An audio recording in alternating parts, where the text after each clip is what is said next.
if your online coaching business is struggling with consistency and predictability and you want to scale, this is going to change the game for you. This is how I built my coaching business to 170K a month and really found predictability. All right, that thing that we all want. We don't want these droughts where 1 month we only sign like 2 clients, then the next month we sign 15. All right, we don't know what happened. We feel like we just got lucky 1 month. We don't know how to create predictability in your business. So I'm going to show you exactly how I learned that. And this is really like huge lesson. And really what I think business boils down to for me, at least today at my current stage in business. So really, I see business as what we're trying to do is really just predict human behavior. This is the whole goal. All right, so we have a human right here, and we put a stimulus in front of this human. All right, this stimulus. This can be a piece of content. This can be an ad. This can be a message that we send them. But basically, when we do this, we're trying to find predictability. We're trying to predict, okay, what is this human, what is Billy going to do over here? We put the stimulus in front of him. Is Billy going to go over here? Is he going to go to the stimulus? Is he going to go over here? All right, we want to predict human behavior here. When you can do this, you can predictably scale your business. You can predictably sign new clients. All right, and I know it's a very high level right now. We're going to break down like what this actually means, how you can actually apply this to predictably scale your business month after month after month. I've done this with my brand new coaching business. I scaled from 0 to 58K a month in just 3 months time.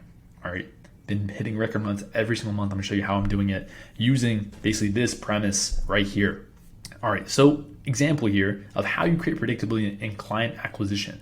So this is one of my favorite examples because it's very easy. It's something that's very easy to track. Outbound. So let's say you're sending outbound messages to your followers. All right, brand new followers that you get, you send them outbound messages. So basically, we're trying to find predictability here. All right, I know for me, every 47 outbound messages I send, I sign 1 new client. All right, imagine how easy it would be for you to scale your coaching business if you have this predictability. So how you do this is we basically send an outbound message. You want this to be the same outbound message. You can customize the name, but you want to keep it like the same. You don't want to change this outbound message. You don't want to say different things. You want to say the same exact thing, and we're send this to a pool of people. All right, so we have humans here, human. And big thing with these humans is you want them to have some certain characteristic that is the same. All right, matching characteristics. All right, that's what makes this a pool of humans. If we just send it to random people, like we can't really tell the effectiveness of this message because it's random people. Different people have different desires, different pain points, all right, all these different things. So we want to be a pool of people who have something in common. So this example, they could just be like, these people follow us, they're followers. All right, what that shows is intent that they're probably interested, at least somewhat, in what we do and our content and something. And so that makes it a pool of humans. All right, when you have a pool of humans, you can send 1 outbound message to all of them. And this is how you're able to create predictability. All right, so this is what we do. So for example, we send a test size. Let's say that's 300 messages. So 300 outbound messages that we send to this pool of humans. It's all the same outbound message. Then we're going to do, all right, key here. This is what most people don't do. This is where they really mess up. If you want predictability, you have to do this. So what we do here is, let's make this black. All right. So we track KPIs. All right. KPIs just means key performance indicators. All right. So KPIs, and this is going to be what KPIs are we tracking? Well, we're tracking positive reply rate. So PRR, positive reply rate. That's one of them. So that's like how many, like we send 300 messages, how many people have a positive reply to it, whether open or receptive to what we're saying. Then we want to track what we call ABR. And ABR is appointment booking rate. All right, so how many appointments do we book on our calendar from these 300 messages sent? All right, and this is where the fun comes in. All right, if you actually track these KPIs, you're going to get these numbers.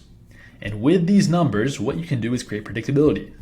So let's say 6 people book a call. So 6 out of 300. All right, that gives us a 2% ABR. All right, the cool thing about this, once we have this number, 2%, we know, okay, if we want to sign, 5 clients this month, we just have to reverse engineer. It's a matter of numbers. It's a matter of math. All right, this is where most people go wrong, is they just send random messages. They post random content. It's just random. They just guess month to month. They never track these KPIs. When you track KPIs, things become predictable. Things become very easy to reverse engineer to hit your goal. You want to hit 50K a month in your business. Boom, easy. You just have math now. Do simple math. You 50K. All right. and you work backwards from your close rate, from your show rate, all right, from your average deal size, from your ABR, and you know it's as simple as sending them out, X amount of messages. That's what it should always get down to, is, doing some sort of input that you're in 100% control of. This is how you create predictability. All right, when you're able to predict, I put the stimulus in front of this human, and I know they're going to go for it. I know this percentage of humans are going to go for the stimulus, and you're going to react positively to it. That's what you want. That is the whole game of business. That's how you create predictability. All right, track KPIs. Be able to predict human behavior, and specifically the humans that are your avatar, the people that actually value your service. When you're able to do this, you've won the game. All right, and the longer you're in business, the more data you should collect. All right, so you should be testing different things on the side, testing different messages, and constantly improving these KPIs. All right, they should be constantly going up because you're testing little things on the side. You're seeing what's working, what's not working. All right, so the longer you're in business, the more data you build up. All right, with this, you kind of build a moat. All right, you build a moat of protection because you have so much data. You know so many different variables. You know exactly what doesn't work. You know exactly what does work. And so you have this moat of protection because you're able to predict human behavior so well. And so it's nearly impossible to fail. All right, and you also find predictability. So scaling your business from 10K to 20K to 30K to 50K to 100K becomes easier and easier and easier every single second that you're in business because you're simply accumulating more data. All right, you're able to predict human behavior at a better level than all your competitors simply because you track KPIs. All right, when you do this correctly, scaling becomes predictable, it becomes consistent, it becomes relatively easy. Obviously, there's bottlenecks you run into. Obviously, there's problems that'll come up, but this is how you do it. All right, this is how you predict human behavior. This is how you scale businesses. So I hope this helps. If you want to achieve hyper predictability in your client acquisition and actually scale your coaching business, click the link below. We can chat. If you want to work together one-on-one to make this happen, we can do that. And yeah, hope this helps. I will see you in the next video.